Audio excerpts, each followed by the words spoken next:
So, Cheli, how do you feel about books that have Reese's book club? Do you know who Reese is? Witherspoon? Why? Or without her spoon? How is it that... Hello? How is it that you knew that? What about Reese's Pieces? The Reese's chocolate. Why didn't you think about that? I mean, why wouldn't I think about Reese with her own spoon? Like, of course I'm thinking about that. Oh my god, aesthetic, all greens. I try to do that most of the time. That's so cute. Of course I'm thinking about Reese Witherspoon. Reese just be out here reading? I have a complaint. Oh my god, okay.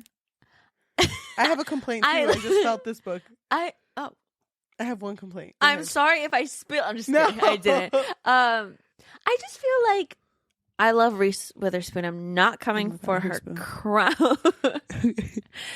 But I'm sure many other celebrities have book clubs. Why is this one the one that gets to have a sticker? Okay. And it's not even a sticker. That's what I was going to say. That's my ick. I hate when they sell books. Mira. Look at this. Wait, hold on. Not a sticker. It's not a sticker. It's permanent on there. I hate that. They're covering the best part of the cover. The bottom. What is on there? Well, now we'll never know. What if there was a dog there? Now I'll never know. I'll never know. I'm so upset. That's what I hate. I hate when they have these stickers, non-stickers on there. Yeah, I get it. I also isn't it crazy that celebrities are reading a lot now? Doesn't it feel like a bigger thing? Because there's been pictures of the Kardashians reading a Coho book. Of course. Yeah. And it's like... I'm not shocked. Those bitches could never read A Serpent in the Wings of Night. No. I would never... You wouldn't catch a Kardashian reading... What's a hard book though? ACOTAR? Well, actually, no, they wouldn't. I don't know. That's your example? I don't think... When everyone reads ACOTAR as their intro to fantasy. Okay, wait. I shouldn't say everyone, but you know Hold what I mean. on. What would you do if a celebrity was like, someone you really love, Reese Witherspoon, sweetest lady, and she's like, have you guys heard? It's a really quaint little book, Haunting Adeline. Have you guys heard? Reese Witherspoon would never. But Reese without her spoon, maybe. She might, maybe. I wonder if there's a list of books that she's recommended. Oh my god, I'm into this now. You hated it a second ago. No, I hate the sticker, non-sticker. Come on, you hate it too. Don't lie to me. Don't lie to me. Yeah, I hate it too. Thank you. Oh, so that's what the house looked like. Oh my god. Wait, who wrote about this? Wait, hold on. Does she have a long list? She has a long... And every single one of these has her sticker, non-sticker. Oh my gosh. So Reese? What if she took advantage of that and Mike Wazowski the characters on these? Oh, she reads a lot of... go up. Which one's that one? Oh.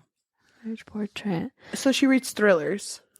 I think so. Some of these... Reese? I don't think... Reese's Pieces. Oh, AJ Finn liked this book. You remember AJ Finn? The one who wrote... I went on my stomach. Patient? No. The other one that we read around that time that I didn't like. No. What did AJ Finn write? Woman in the Window. Oh, it says right here. Hello? Well, this is a woman at the door. She has a long ass list. Oh my god, what if we pick our next books on here? Because you skipped the one of the best titles. Oops, sorry. You skipped one of the best titles. Hold on. Because you really like Fable. I've been playing Fable. You have? Yeah. Dude, I really like that you like Fable. I fucking love Fable. Did you know they're coming back? Oh my god. The one you hated. By Lucy Foley, the guest list. The one you fucking hated. I didn't hate it. I just despised it. I just despised it with a burning passion. But yes, I've been playing Fable again, and apparently they're redoing it. But Damn. who knows? Oh, wait. I have a question for you. Hmm. If you made a book list, what would be 2 books that have to be on your book list? This is so embarrassing because, like, different vibe from the Queen Reese. These Hollow Vows has to be on there. Sorry to everybody who hates that book, but it's in my soul. Okay, I'm sorry. Another one would probably be episode 13. Oh, that's a good one. I fucking love that book. And I've been thinking about it more and more every day. I told my friend to read it. I told her she'd really enjoy it. What about you? What to? You already know what my first is going to be. Oh, hold on. Angels Before Man. Yes. And if I had to choose another one, maybe The Bridge Kingdom. That's a really good one. Yeah. You know what's funny? I never thought of myself as someone who would read fantasy. But doesn't that feel like that's all we read? Sometimes, yeah. Yeah, sometimes we get stuck in What it. do you think was your genre before starting this podcast? I don't know. Why did you make that face? Yajaira lifted her eyebrows at me. She waggled them. It's not Omega Verse. First of all, I didn't say that. I never said that. I never said it. I was gonna say monster romance, but oh yeah. I guess it's the same thing. I don't know, because I wasn't an avid reader back then. I was when I was a kid, and I read a lot of action as a kid because I read a lot of manga as a kid, and then I don't know. I was a Harry Potter kid. Oh God, love that for you. Yeah, but I'm glad that's in the past. And we don't need to bring that up again. Yeah, but when we started, I was like, dude, romance all the way. And sometimes we would read books that didn't have romance, and it would make me a little sad. Yeah. But I'm fine. Yeah. I like to vibe. We're here. We're vibing. So, Cheli, do you think a book where the first light wins, allegedly, could fix your life? I think it can. Yeah. Yeah. Welcome to another episode of the Book Fix podcast, a podcast where we fix lives, one lie at a time. I'm your host, Yajaira. Where we fix lies. Sorry. I'm your host, Cheli. I'm sorry. I just got that. I didn't mean to just because that was cute. I'm sorry. I mean, don't read into that. No, I never do. Hi, how are you? Oh my gosh. I read this 30 years ago. Did But you? I remember when I read it, I texted you and I was like, damn, it's like we're reading another Frida McFadden book. Yeah. Except this one feels more like there's a lot happening in this one. There's a lot. I feel like I needed to take notes outside of the book at some point because I was like, fuck, I'm going to need to get my red string and connect right now. Seriously. There's so many fucking things going on. So our book takes place, our main character is Evie. What do you call her? Evie. Or Evie? Evie, right? Evie Porter, which is Evelyn Porter. And she's basically meeting her lover's friends for the first time. And she's like, wow, it happened so suddenly. You know, 1 minute I was living in my apartment. The next minute I'm over here just like toothbrush here in her man's bathroom. And just like her stuff slowly, you know, being left behind. And now she's meeting his friends. And she's like nervous about it, but I think it's really interesting because a lot is said when it's not said, you know? Yeah, because, okay, first of all, she is meeting the friends and they're all like questioning her. And it's crazy because she'll just make little comments like, oh yeah, and I say this because never let them know too much. Yeah. Okay, so yeah, I tell them about me living here, but they'll never look into it. And I tell them about me moving in with my mans. Well, it's kind of crazy because pretty early on, like, because they're asking her, like, how did you guys meet? And she's just like, oh, well, you know, I just, my had a flat tire and he was just there to save the day. And then she brings up, well, I was the one who put the nail in it, but. Yeah, well, in her head, not like out loud. But I thought it was so fucking eerie because literally the line was like, because they're laughing. Like, they're just like, that's so funny that happened to you, right? And she's just like, yeah, amused that any person would have watched another long enough to know that he always filled up at that truck stop for gas on Thursday evenings after spending the day in his East Texas office, that someone knew he favored the pumps on the west side, and that his eyes always lingered a little too long on any female who crossed his path. And that same someone would pick up on the little things, like the LSU baseball cap on the backseat of the frat tee showing through his white dress shirt on the country club sticker. I mean, it's amusing to believe one person would go to those lengths just to meet another. I was like, so damn. freaked out because I thought this book was going to just be about someone who was stalking someone else. So did I. I thought this was going to be about revenge. I was like, this bitch did something to her. Dude. Or like to someone that she loves. How did you feel about that part where, because she was moving into his home that he had inherited from his grandma and his grandpa. And so she was like, yeah, I'm going to go unpack. And he was like, oh, you want me to help you? And she's like, no, I'm good. And so it cuts to where she's unpacking, and she had just bought or rented out the house for 1 week. Mm-hmm. So she made her house look like it was lived in. Mm-hmm. So it was crazy how she was going through all of her stuff, and like her brand new toothpaste, she would like squirt out like half of it. Or like her shampoo bottle, she would squirt out enough, or the conditioner to where it looked like, oh yeah, she's been using this for a while. And then she strategically placed random things in drawers to be like, oh, I forgot this. Mm-hmm. And then she had a perfume collection because she knew that his mom had a perfume collection. Mm-hmm.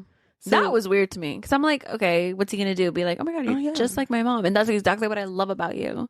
Yeah, that you're just like my mother. It was just so weird because I felt like there was something more sinister going on. Yeah, so did I. Yeah. Again, I thought this was gonna be a revenge story. I thought it was interesting how it was kind of like a known thing that she was very like to her chest about like her life, because again, like when she would talk to his friends, his girlfriends, which whatever, she would be very like short answers. Don't give up too much information unless they specifically asked for it. And even when they asked for too much information, she would respond in a way that it would make them feel bad for asking in the first place, right? Wasn't there like also a moment when they had hung out where she like just gave a little bit too much to make them feel like shit? Uncomfortable? Yeah, because so they have a friend, her name is Rachel, and Rachel is like the single one of the group. And so they were like, and for some reason Rachel and Ryan were having issues at the time of her meeting the friends, because Rachel wasn't there. And so the girls were like, oh my god, we should all hang out, just the girls, not Ryan included. Exactly. And so Ryan was like, hey, don't let them make you feel any type of way. Like if you need an out, I'm not going to feel any animosity towards you, basically, if you don't get along with my friends. And so I thought it was interesting how it was kind of like a known thing, right? That she was not too honest with her life, I guess. Yeah. Because even she would make comments to Ryan and be like, yeah, because Thursdays are really important to you. Thursdays are the days where you have to do something very important. And he was like, oh. Yeah, true. But it was both sided. Like both of them were hiding something. Yeah, but they were like fine with it. So around this part, wasn't there like you would see? No, wait. The first thing that happens is they go to a party and she crashes into someone. I think it's Ryan's cousin. And Ryan's cousin has a girl with him. Right? They're just friends. That guy, I think his name is James, no? James? No, it's his cousin. Isn't it his cousin? Because wasn't he like always burning the friend group? Like that was like a known thing. Like, oh, I think so. This guy, yeah. Yeah, I know he did not like him, but they just happened to crash into each other at this party and was like, oh my God, meet my girlfriend. Luca, yeah. Me and my girlfriend, Luca Marino. And I was so confused because then Evie was like, oh my God. Wait, where are you from? And she was like, North Carolina. What part? And then she was like telling her like what part of North Carolina. And she was like saying like things that were in North Carolina. Because Evie was like, oh, I knew someone who lived there once upon a time. But then like that chapter ends with going like, I was so confused because that bitch was me. Yeah, because it says she is not from Eden, North Carolina. I am. Her mother didn't die from breast cancer. Mine did. Yeah. Her name is not Luca Marino. Mine is. I was so shocked. How are you feeling at this point? I was so confused because I was like, wait a minute. So she's stalking this guy, but also she has like a secret,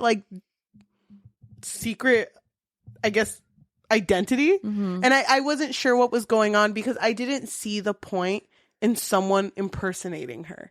Yeah, and I didn't it's either. funny because like I think immediately after this we start getting chapters that are names of people that she used to be. Yeah. And so through these chapters we learn that she had taken a job where it's because when she was Luca Marino, which is who she actually is, her mother was really sick with breast cancer, and it was really sad because her mom was like, oh, I want you to make it out there in the world, like please apply to college, like please just like get out there.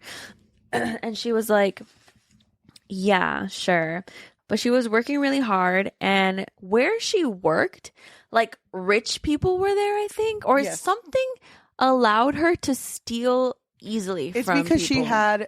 it was rich people who would pay with credit cards, and she would take the credit cards and like take the information out of like a little box, basically. Yeah, but she wouldn't do it right away. Like she would do it like within like weeks or so that they wouldn't pinpoint it to her. But she would do it specifically to older people because they wouldn't check. Or people who like spent a lot of fucking money with no care in the world. Like when they had that auction, remember? And that person spent like thousands of dollars to like a trip to like Ohio or something. Yes. And then she got caught. Yeah, she got caught, and basically she got taken away, and she met somebody. I forgot his name. But she met somebody who was like, oh my God, you're so good at like blending in or whatever. What if you made this your whole life? What if you made this your job? What do you want to get paid for this? I know that all of her identities that she has, all of her things, first of all, she fucked up really bad that one time. And then they were basically telling her, like, you can't fuck up again. Like, you can't afford to make mistakes. You mean like the time before she was Evie? Yeah. Porter? Mm-hmm. Yeah. But it's very, like, mysterious. Like, we don't know exactly what happened, but we just know that she's on thin ice. I can't remember what we gain out of seeing her other identities. I think honestly, just the point, even from, like, the first time that she did this, which I don't remember who she was the first time, but I think every single time that she would do this, where she would be sent out on a mission and have to, like, get some sort of information for this group that she was working for. Well, she was working for a guy known as Mr. Smith. Yes. But she had never met this man. It would just be through a phone. And then there was like an actual person that she had met the first time, but I don't know if she ever saw this man again. But through these different identities, she would be like, I don't know. I think it kind of just showed that she always had a little bit of empathy, even when she was forced to go on with whatever the end goal was. Yeah. Didn't she also like not really like her boss? Oh yeah, no, not at all. And there was like another guy who was in this with her. I forget his name. It started with a D. Devin? Yeah, I think it's Devin. Where is it? Where they were both kind of on the same page, like, why are we doing this? Yeah, like how did we get here? So her whole thing with Ryan is, I think she's investigating him, right? Well, because he doesn't, Mr. Smith doesn't tell her exactly. Yeah, it's Devin. Doesn't tell her what the mission is. He just kind of like has her go And then later on, he'll be like, oh, by the way, you're doing this. yeah, this is why you're here, kind of thing. And so, yeah, she just kind of received a case file on Ryan, and it said everything about him. And I think it had to do with his grandpa. Like, this whole point had to do with his grandfather and how his grandfather had like a business, and then he passed away and it got passed down to Ryan. And so she just, yeah, she's living with Ryan. And it kind of was unexpected how much she liked him. I don't know. Yeah, I don't think she had expected it either, because she has a really big soft spot for him. Mm-hmm. And like you said, they always do. What? Because if I remember correctly, I'm sorry, it's been so long since I've read the story. Wasn't there also moments, like you said, how they were kind of teetering on like, I know you're doing something, but sometimes they would both just sit there like, okay, you start. You're gonna Like, say something. If you tell the truth, I'll tell the truth. Do it at the same time. 3, 2, 1. Mm-hmm. But they both had known that something was up. Yeah, and then also she followed Ryan to his work. Mm-hmm. Oh my god, and it was on a Thursday, and I don't necessarily remember exactly what it was, but it was this kid that basically fucked up a shipment or something, and then Ryan sat him down, and it was funny because Evie was watching and was like, oh my god, I've seen like happy Ryan and frustrated Ryan, but angry Ryan and horny Ryan. I know, but this is something completely different, because he was just like, okay, you don't tell us shit, you don't tell us if you're doing this, I'm gonna cut off your fingers. Mm-hmm. So she saw that version of him, and honestly that threw me off. Yeah, same. Oh, God. I honestly thought that this was going in a completely different direction than what it ended up going. But yeah, so she saw this, and it didn't really like turn her off though. Mm-mm. She was kind of just like, well, guess he's not perfect either. We all have flaws. So. We all have our things. Yeah. I lie to him and he kills people. And he's not that nice. Who was Judge McIntyre?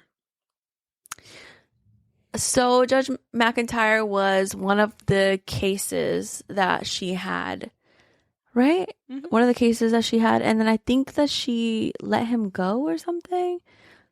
Was it him or was it the other one?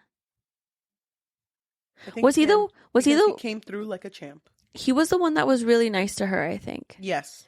And so she screwed up her job, but she gave Mr. Smith something better. Like, she was like, I'm not going to fuck with this guy, but I'm going to do this instead because it's going to work in your favor anyway. And Mr. Smith was so fucking mad at her over it. Mm-hmm. But he was like, okay, you know what? You're right that this is a better direction for me, but don't ever fucking do that again. He's the one also at the end that crashes into her and calls her by her other name, right? It's like, oh my God, what are you doing here? I think so, yeah. That was crazy to me because it's like, damn, you've lived so many fucking lives. Yeah. How do you even keep up with this shit? Mm-hmm.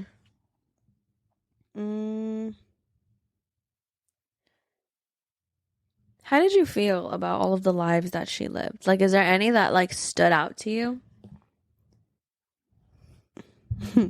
Damn, I'll let you know. So Rachel, which is Ryan's friend, she's a lawyer. She was the one who was not really Evie's biggest fan. I thought that was interesting. I thought it was really funny that she knew that she needed to call Rachel in order to give the friends something else to talk about. Do you remember that? Mm-hmm. It was like what we were talking about at the beginning. And she was like, yeah, I'm just going to throw that in there so they have something to talk about. Yeah. But yeah, Rachel was the one who was completely like, there's something about her that I just don't fucking trust. Mm-hmm. So there was that whole part, if you remember, because after meeting Luca and James, she freaked out but didn't say anything because she was like, maybe Mr. Smith doesn't have to know about this. It's not the weirdest thing that's happened to me. So she doesn't say anything. Mm-hmm. And then immediately after, Luca and James die in a car accident. Okay. We'll be back after a quick break. baking from our childhoods just sticks in the memory, doesn't it? We never set off on holiday without piles of Tupperware. And there'd always be Bakewell slice, flapjacks, and tray baked scones in the boot. Do you not do that, Lisa? Yeah, no. Sadly, I do not stack the Tupperware in the back of the car when we go off on holiday. Oh. Welcome to Small Ways to Live Well, a new podcast from the Simple Things magazine. Season 2 is a pick-me-up tonic that helps us make the shift from winter to spring. A 6-week suggestion box full of things to note, notice and enjoy about the season. Search for Small Ways to Live Well on your podcast app.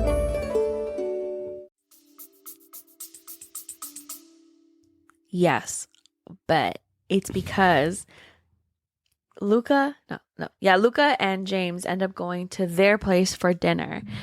And of course, fucking Evie knows. She knows that this whole thing is made because Mr. Smith doesn't trust her anymore. So she leaves little clues, little crumbs that she knows that Luca is going to end up finding. Fake Luca, I should say.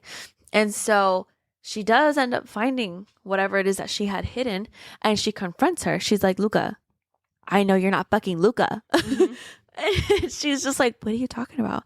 I know who you work for, okay? You were sent by Mr. Smith. Yeah, well, tell him I send my regards. Like she's basically like, letting her know that she knows what's up. And I think at the same time, James and Ryan are fighting. Like they're arguing because James is that one friend who's just unreliable. And he's always like burning all of his friendships. And he like takes money, never gives it back. That sort of person.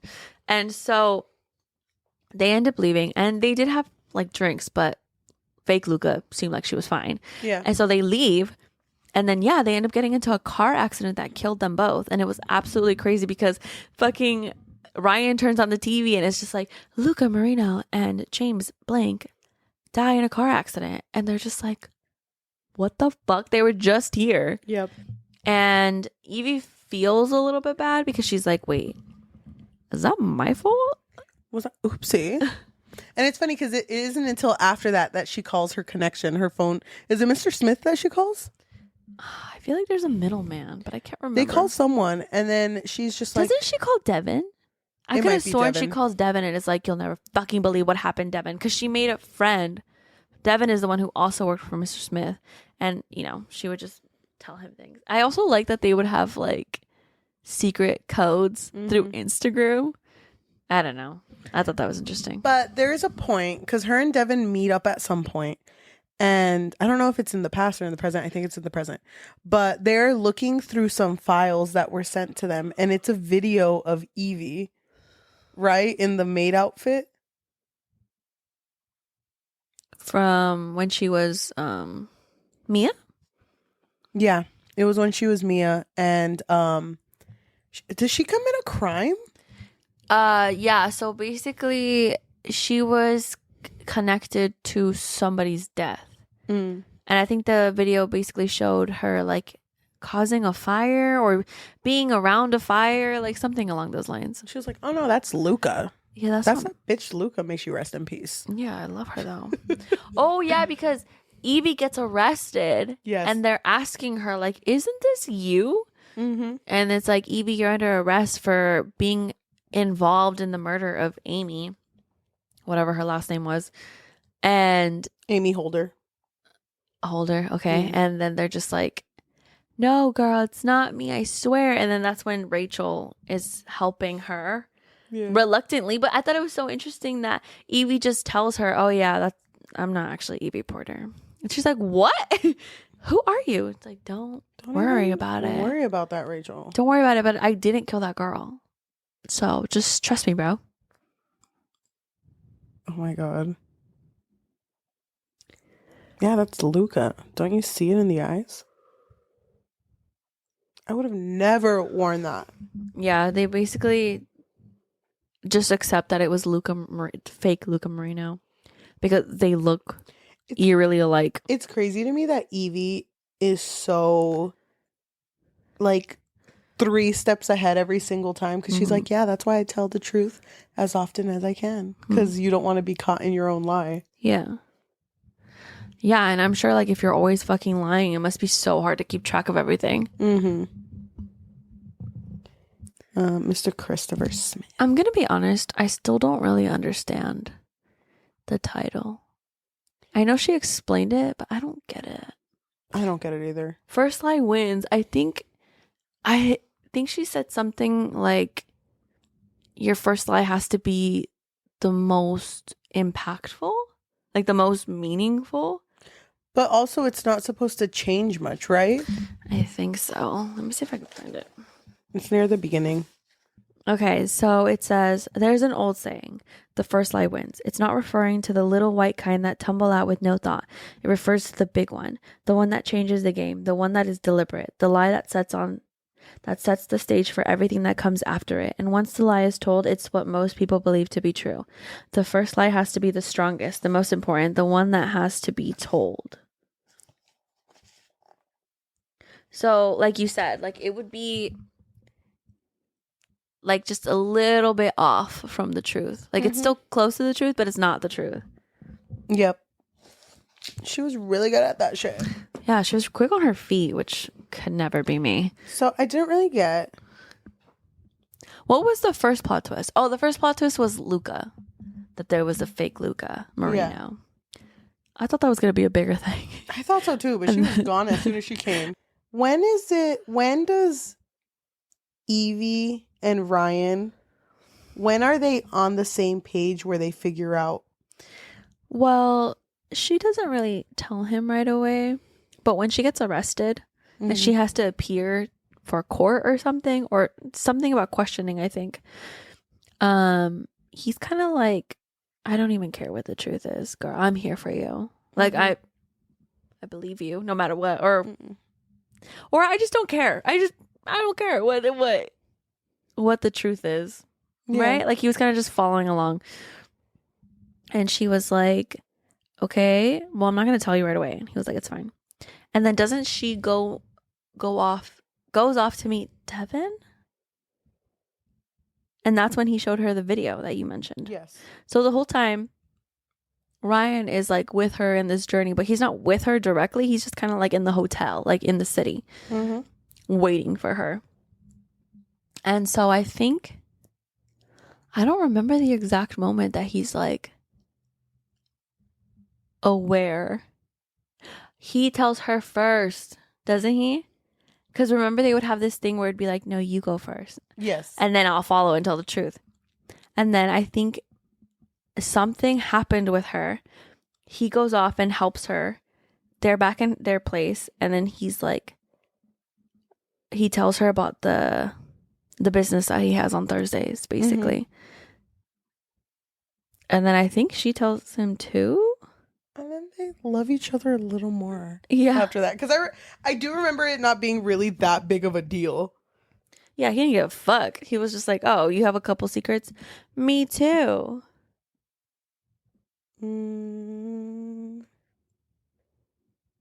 What's a couple lies here and there? Okay, let's move it a little forward. Okay. Basically, Mr. Smith is pissed off because he's convinced that Evie knows something that she's not letting on. And he's like, girl, I'm going to ruin your life unless you tell me what happened to Amy Holder's safe, right? The stuff in her safe. And she was like, I don't know. I showed up and the place was on fire. I already told you this or a year ago, however long it was. And he was like, I don't fucking believe you, bitch. I don't believe you. And he's just like, if you don't tell me where this information is, then he was going to like release something of her, no? Or he was going to do something. Yeah. I don't remember exactly what, but she was like, well, damn, guess I gotta do it. I never really understood why Mr. Smith was such a big threat. Because he ended up not really being. I think he just had a lot of info, no? He has like every crime you've ever committed. But he was just a normal ass guy, right? Yeah, but he was like in charge of everything. Yeah. So everyone just feared him and did everything he said. And he didn't lie about his name.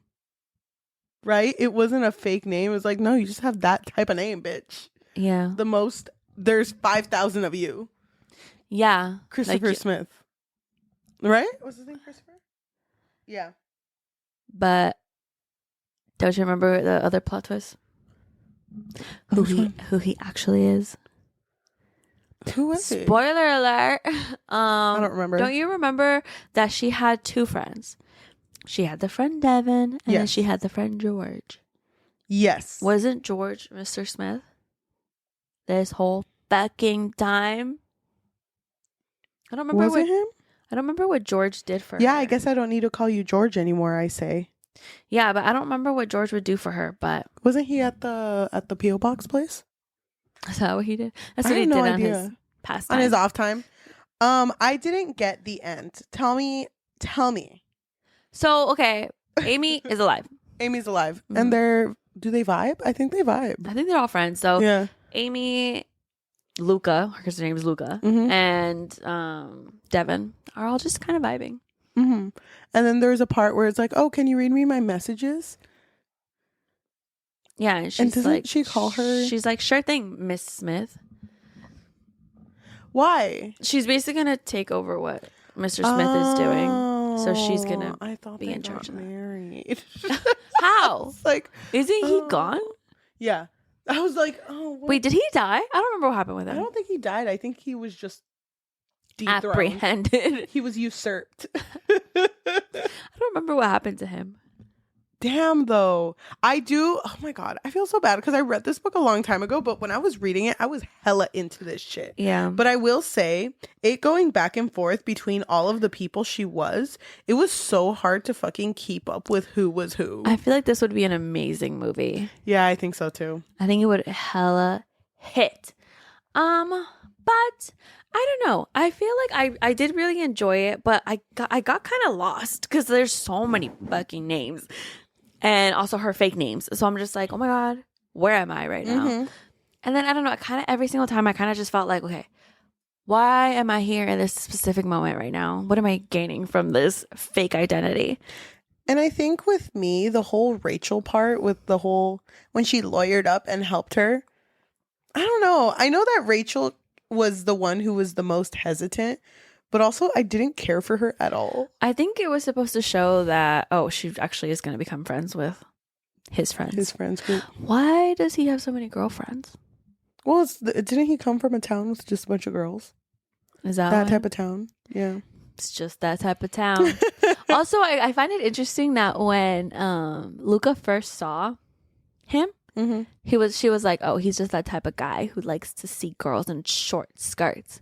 But after they got together, I never had that vibe from him. That he No. was just like a He was- bitch. He was really sweet to her. Yeah, he seemed really Yeah. into her, like really into her. But they don't really talk much about him at the ending. Not really, but they do. Because wasn't there an epilogue? So basically, it's been like a year or months. I don't remember how long. Mm. And she like sees him again, and he's just like, "Thank God, you're home."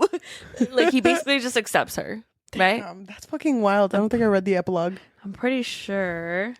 You're home. I'm pretty sure he's been like, "Oh, babe, I have not moved your toothbrush." Also, get a new toothbrush. Oh yeah, no, that was before the Miss Smith part. They basically just like rekindled. Because she says, I should be ashamed of how easy it was to fall back into the daily routine with Ryan. The only difference this time is we're both honest about how shady we are. That's funny. Love that shit. Yeah. Love that shit. Mhm. And she took over. I still don't really know what they do.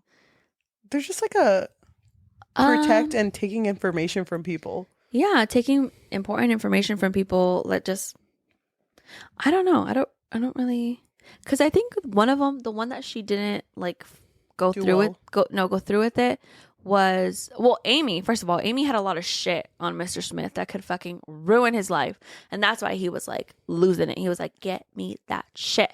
Mhm. But the other one, the one that was a judge, or I Judge thought he was like a McIntyre. governor. I don't remember what the fuck he was, but he was something in politics. And Luca was like, this man is so fucking nice. I can't do it. I think Mr. Smith probably got paid off to ruin this man. Yeah. Like, that's my guess. Or maybe he would just like had a good, not a good reason. What's the word I'm looking for?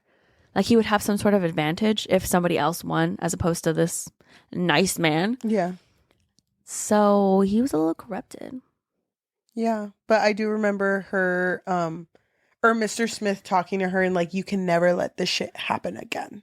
Yeah. That's a one and done. Never again. With the fire? Yeah. Mm-hmm.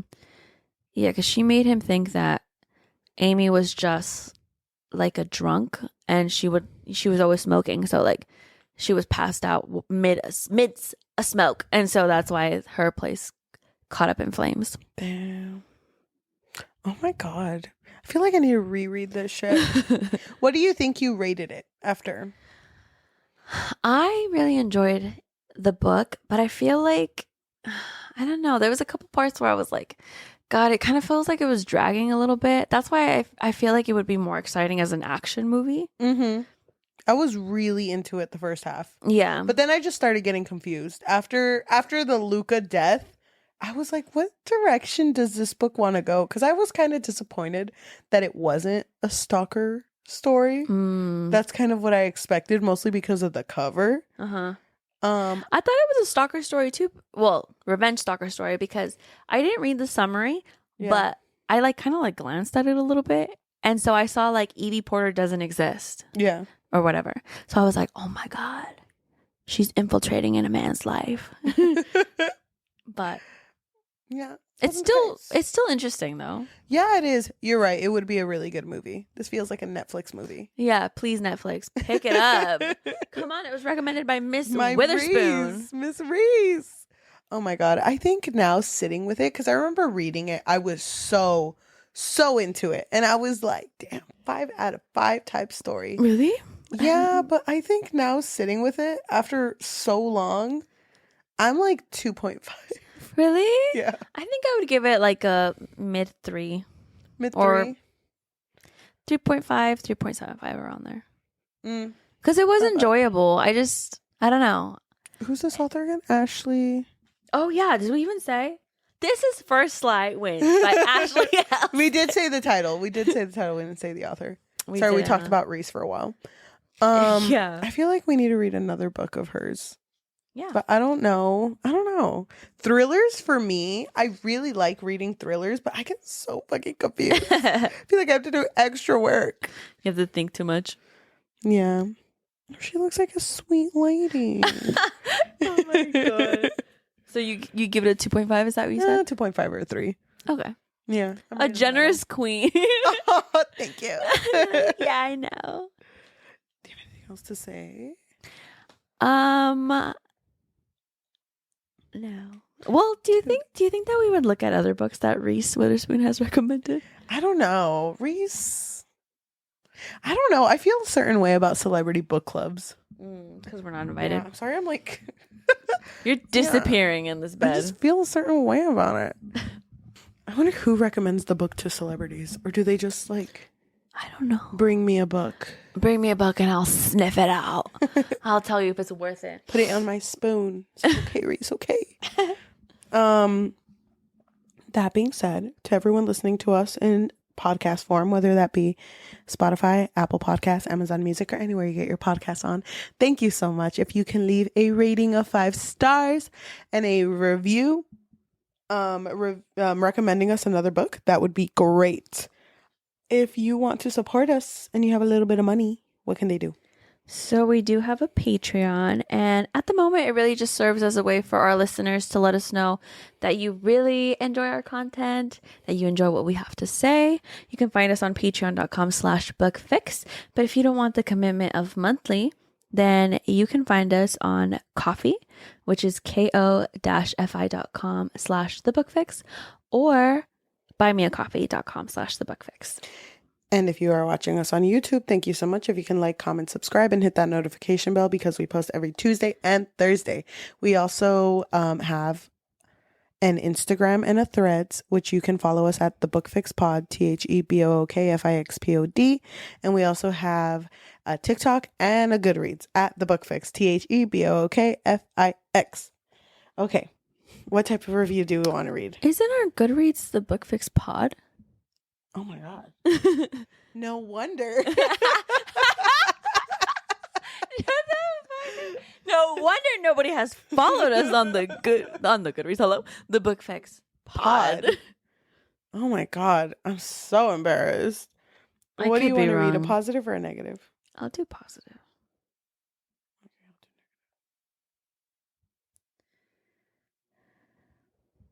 Dude, I kind of feel the same way I feel about Gideon the Ninth with this book. What do you mean? I feel Oh, like when you first read it, you were like in love with it? yeah, but if you asked me what Gideon the Ninth was about right now, I would not be able to tell you. What is it about? Love? No, it's not. Lesbians? This review comes from Nina Ninja's Books. They gave it 5 out of 5 and they put, yes, this is what I call an intense psychological thriller. I love how different it was from the typical plot of unfaithful couples, psychopaths hiding in plain sight, or buried family secrets. Oh. I'll just keep going. The camera turned off. Sorry about it. The main character was really something, tough as nails, that one. We follow her through different points in time where she had to use her wit to get out of a very sticky situation. I love that there was always a reason why we learned about something, and that it only became completely clear in the end. There are unexpected directions in the storyline throughout the book. Down now. There are unexpected directions in the storyline throughout the book, so I didn't really want it to end. Brilliant storytelling and a book that definitely will give many others a pleasant and thrilling reading experience. Thank you. Oh my gosh. This one is by Spirit Okay. Heart, who gave it a 1 out of 5 and wrote, welcome to the 32,142nd reason episode of books I don't understand the hype of. I get it, she dates Ryan. I get it, she's here on a mission. I get it that Ryan is sweet, cute, and prioritizes her. She wants to be with him, envisioning a life she couldn't have, and her mother died and she's sad, yada yada yada. Fucking stop talking about it and move on with the story. I almost got into a reading slump. Apparently this is a thriller. I feel more thrill when I wake up at 7 a.m. to get ready for class. Bottom line, it's me and my hatred for a book everyone in the world loves against the world. I don't care. Ouch. I know. Thank you so much, and we will talk to you next time. Bye. Bye. I feel like when the camera turns off, I'm just It's time to go to sleep. no, I'm just like too comfortable, you know? You think that people who watch us on YouTube can tell when we're filming in bulk, which is the last episode we filmed, which is the first? Because by the last one, both you and I are snuggled up and asleep. I feel like I look so fucking tired. And I'm just like, God damn it, they're probably going to be able to see the bags under my No, eyes. you're amazing all the time. Yeah, I can look amazing and tired at the same time. It could be truth at the same time. Damn, that's me. Oh my God, queen.